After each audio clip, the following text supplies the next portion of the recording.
Malaysia से जल्दी घर आब हमर भैया। मलेशिया से जल्दी घर आब हमर भैया।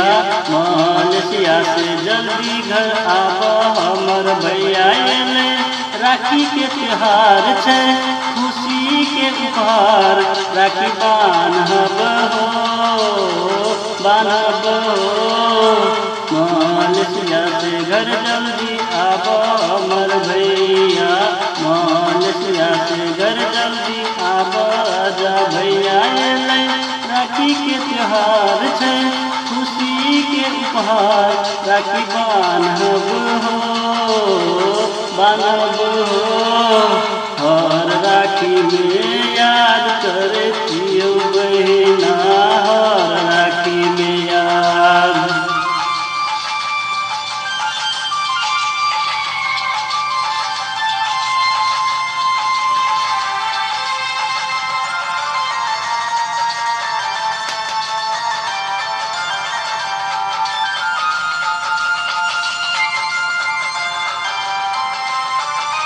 मलेशिया से घर कोना एबो हमर बहिना, छे बस बड़ी चंडाल हो।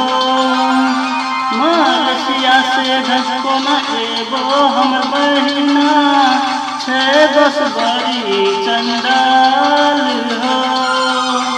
पासपोर्ट में दे छे रुपया में दे छे, पासपोर्ट में दे छे पैसा न दे छे। कोना के हम घर एगो बहना, नहीं चाही टका पैसा, नहीं चाही रुपया, नहीं चाही टका पैसा, नहीं चाही रुपया। भैया घर जल्दी आब, कलाई में राखी बान्हब, हर साल करे छियवे, करे छियवे। मलेशिया से जल्दी घर आब भैया, मलेशिया से।